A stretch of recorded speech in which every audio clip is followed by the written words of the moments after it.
Welcome back to Small Caps, ladies and gentlemen. My name is Kerry Stevenson. Today, I'm speaking with Rob Bills. He is the Managing Director and CEO of Emmerson Resources. ASX code is ERM. I had to look down there for a second, Rob, because sometimes I say EMR. It's not. It's ERM, ladies and gentlemen. ERM. Now, they've got a really commanding position up in Tennant Creek. For those of you that don't know, that area, the Tennant Creek area, has delivered over 5 million ounces of gold, substantial copper. And what Emmerson are doing is not just finding and discovering, but they've also got a royalty business, which we'll cover, and some land position in New South Wales. Rob, welcome to Small Caps. Great to see you. Thanks for joining me. Fantastic, Kerry. Nice talking to you. And look, I do apologise in advance. There's a bit of noise in the background. I'm in transit to our Orange project in New South Wales. Oh, well, we can't hear a thing, and it's coming across loud and clear, so that's good. Look, this is the first time we've spoken on Small Caps. So for my beautiful audience out there, can you just give a brief overview? Who are Emmerson? Absolutely. So we floated back in 2007, so we've been around for quite a while. We've got commanding ground positions in two of Australia's foremost exploration hotspots, Tennant Creek in the Northern Territory, midway between Alice Springs and Darwin, and then across in New South Wales in the Macquarie Arc. So that's, big ground positions. We've got a track record of discoveries in Tennant Creek, and we've got a pathway to grow and realise value, particularly from Tennant Creek. And this is around a joint venture with our joint venture partners, TCMG, which we can talk a little bit about later. And as you said, we're creating an emerging gold royalty business from our assets in Tennant Creek. Now, that's a really interesting business because we're generating the royalties, and that's very rare in Australia. Typically, you get royalties with a checkbook. Who's got the biggest check gets the royalty. We're actually generating them from making discoveries. So you're doing it in a slightly different way. I'm going to come on to the royalty business as well, but what I would like to unpack for our audience is, you've been there for a little while. How big, where are you at the moment? What's it looking like for you at the moment? Because we'll go on to the announcement today in a minute, but where are you at and how much drilling have you done? So we've got a pipeline of opportunities at various stages, Kerry, and the way it works is Emmerson are responsible for generating the projects and testing them and making the discoveries.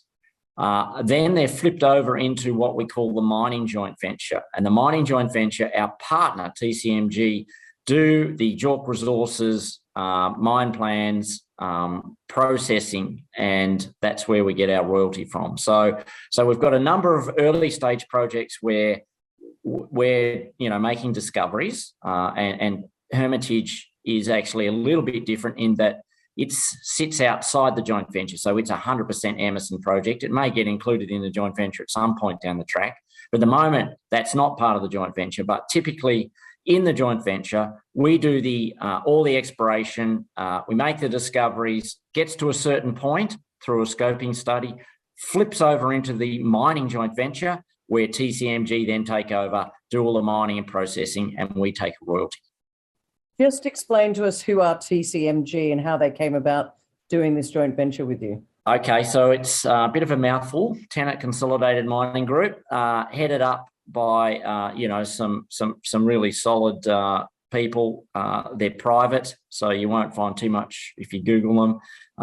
But they have got a good group of people together. They've purchased a mill and are moving that down to Tennant Creek this year. So as probably you appreciate, the discoveries we've made and the ones that have gone into the mining joint venture have JORC resources. So there's two of those, Chariot, Mauritania. Now, they're stranded assets as we sit here today. There's no way to monetize them, no way to process the ore. So the mill arriving later this year is absolutely critical. So TCMG are doing that end of the business. They're the mining and processors, if you like. So they're doing that end of the business, and is that their cost? Does Emmerson have to bring any funds to that? So they're bringing the mill down. It's coming in this year. What's your timeline for the mill? Because to me, it sounds like if the mill is coming down by TCMG, we're getting closer to that processing of those stranded assets. That's exactly right. And our shareholders will know I've talked about this for quite a while, because the mill is actually the key part. That's how we unlock our assets. So look, TCMG are working furiously as we speak. They've just purchased a hotel up in Tennant Creek, a motel, which is going to be a 150-man camp right in Tennant Creek. They're permitting. They want to pick the mill up in Queensland, have it fully permitted in Tennant Creek to move it down and put it on site straight away without having to drop it somewhere in between. So look, they've got a big stakeholder engagement plan. They're tapping into Indigenous employment programs. The government are 200% behind this, because Tennant Creek, as we all know, is a tough place. There's not a lot of employment.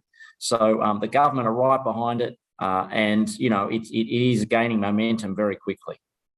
So it's a great time for you to be talking to my audience, because do you see this as a bit of a game changer for Emmerson? Because you've been there for a while, you've been doing the work, and look, dare I say it, Rob, it's kind of the boring bit, if you like, but it sounds to me like you're getting to the pointy end of, you know what, the mill's coming and these assets are no longer stranded. How long am I correct in saying, is it a pretty exciting time for you right now? Absolutely. Very, very exciting. Look, this has been the journey we've been on for a long time. We tried to get various counterparties interested in building mills and doing things, even the government at one point in time. It's building a mill is beyond our balance sheet, Kerry. We're just not prepared to take that risk. That's a huge risk. It's not only building the mill, it's running the mill, it's processing, mining, all of those things. That's not our forte. So this is a really big deal, and we're so pleased that look, this is about to happen. Production next year, hopefully. Production next year. Okay, so once you go into production, is that where the royalty comes in? Correct. They take all the risk of building the mill and doing the processing and doing all that side of it, and Emmerson get a 6% royalty. Is that correct? Correct. So we get what we call a free carry 6% gold production royalty. So the moment they produce gold, Kerry, regardless of cost, regardless of money, capital expenditures, whatever else, we get 6% of that gold the moment they start production. So we're not exposed to all of those things that normal, mining, when you go from discovery to mining, all of those issues that typically arise. That's quite a risky stage, as you know. There's been a lot of corporate failings when you make a discovery and then you go into production because the metallurgy is not quite right, or the mill doesn't perform, or the financing is not there. We don't have to worry about any of that. As soon as they produce gold, we get 6% of it. Why are you confident? Because as you say, it can be that risky side of the cycle, if you like. Why are you confident that these guys know what they're doing, and why do you feel that they're the right people to be getting you into production? Well, they've got a good track record, and they've got a very good team of people. They've got great financing. These guys know how to raise money and whatever else, and they've got a number of various funds already invested. So, obviously buying a mill, it's a great mill. It's a 750,000 tonne per annum CIL mill. That's a big vote of confidence, I think. Obviously, they want to get a return on that ASAP. So, look, these are absolutely committed, Kerry, absolutely committed. You say that's going to come down, get into production. Did you say next year? In production next year. Look, it's their mill, it's their timetable, but that's the plan at this point in time. In the interim, a number of those projects that we've made discoveries on that have gone across into the mining joint venture, they're doing mining studies on them in preparation for mining when the mill gets there. So we've got JORC Resources on Chariot, 140,000 ounces, and then on Mauritania, which is another 38,000 ounces. So there's lots of things going into that production pipeline in preparation with mine plans, all that sort of stuff going on as we speak. You said just then, Rob, that this is a 750,000 ton per annum CIL plant. Have you got enough for a thirsty plant like that? Yeah, so the piece of the jigsaw puzzle that we haven't talked about is that where they're putting the mill is out at the old Nobles Knob mine, which has a large tailings, untreated tailings. Okay. So basically, that's going to provide the baseload feed. Now, as you know, the economics dictate that when you're talking about low-grade gold in tailings, you need to put the mill next door. You can't transport them because that doesn't make economic sense. Oh, okay. Now, that's why the mill is going in at Nobles Knob, which is not too far from our discoveries, and they will use that the tailings as the baseload feed for the mill. And then you can now, is that your tailings or is that no? That's their tailings. That's their tailings, and then you feed in the high grade. Is that correct? Correct. So our grades are phenomenal, as you rightly pointed out. Tennant Creek's highest grade gold province in Australia. So our discoveries, both Chariot and Mauritania, very high grade. And look, you said this is exciting. I think also exciting is our discoveries. Well, talk to us about the discoveries. Explain to my audience why these discoveries are significant. So let's talk about Hermitage, 100% WMC. So it's not part of the joint venture. We kept it out of the joint venture because we're negotiating land access, both with the traditional owners and the land council. So it was too complicated to put it in a joint venture, and thank goodness we didn't. So we got 100% of it. So look, that's sitting outside the joint venture. We had a great intersection there. It hasn't seen modern exploration since the 80s. Australian Development Limited were the last ones to do any drilling. So we've applied some modern exploration to it. Last year, we drilled our discovery hole, and that was 116 metres at 3.4% copper and 0.88 gold, and it ended in 2 metres at 20 grams gold. So it's got high-grade gold and copper, and some of the other holes also had some cobalt. So that's an absolute phenomenal copper discovery, because as you can appreciate, the typical sort of top copper grades are sort of 0.5 to 1%. So this is an absolute stunner. And obviously, our share price took off as a consequence of announcing that discovery last year. And that's the discovery. Where do you think this can go? How big could this get? Because you've got a commanding land position. What are you doing to increase this and understand what you've got there? Well, it's a twofold process. It's working on the drilling program. So phase 2 drilling at Hermitage is just recommenced after the wet season. So we're following up, obviously, that hole. So that's the first, that's the first thing. It's follow-up drilling. The second thing, as you rightly point out, is what else is there? Are there more of these things there? And absolutely there are. We've got one about 400 metres to the south called Jasper Hills. Now, Jasper Hills is still tied up in some native title negotiations, which I'm heading up to next month with a meeting of the land councils and traditional owners. And I think we can unlock that, Kerry. Traditional owners are 200% behind Emmerson. We've been around for a long time. They know we do the right things. We've supported Clontarf, all sorts of things. And we've got a joint venture with the traditional owners on the Jasper Hills. Now, Jasper Hills is exactly like Hermitage, except potentially bigger. It is got some historic ADL drilling from back in the 1980s and some cracker high-grade gold up the top, goes into copper, gold, and cobalt, high-grade cobalt, up to 1% cobalt. Then it goes through what we call one of these flat faults, and then there's gold sitting underneath it. So, look, we would love to get in there this year and drill that as well as Hermitage. But that's dependent a little bit on native title and all those things. But you've been around for a while. I think it's really important that there is a trust that's been built. So you're fairly confident that there is a good relationship between the people up there, and so getting through this next phase, you don't see any big challenges there? No, it is still subject to land council issuing us the new certificate so we can work. So essentially, there are some sacred sites in the area, certainly not where we're drilling, but we're in the buffer zone. So the negotiation is around changing the status of that buffer zone so that we, in fact, can get access to drill. Now, the traditional owners, we've had a very, very long and fruitful association with. We've mentored the young lads through Clontarf with work and things like that at Emmerson Yards. We're using, the traditional owners, their sons and daughters also in the office to do a lot of the field work. So we've got a very, very good association with them. And our reading of this and meetings we've had with the traditional owners, Kerry, is that they want to be part of it.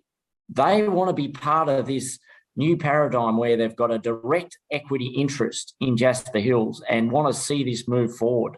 Tennant Creek, they want to close the gap. They see all this mining and all these things happening, but they're bystanders. They don't want to be bystanders anymore, Kerry. They want to be part of it.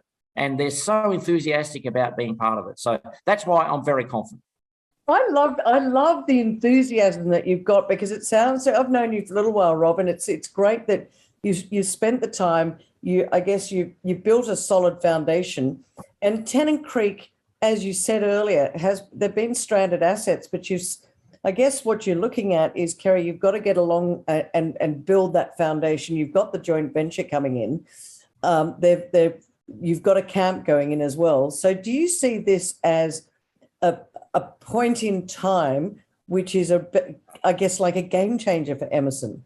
Because as I said earlier, you do the hard work, but really now at the pointy end, do you see this as a good time for shareholders? And look, this is not financial advice, ladies and gentlemen, do your own research, but from your lips, Rob, I just want to understand whether this is a bit of a game changer for Emmerson in its timeline of development.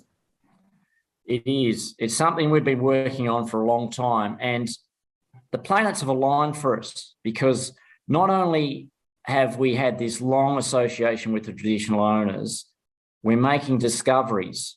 That's the most important thing. That's the most important value driver of a junior company. Discovery, discovery, discovery. If you don't make discoveries, you're nothing. We're making discoveries, and we're making them using new technology, but also through unlocking ground that's hasn't been explored extensively before through the traditional owners. So we've got this relationship with the traditional owners that allowed us to unlock some of these areas like Jasper Hills to get in there and make more discoveries.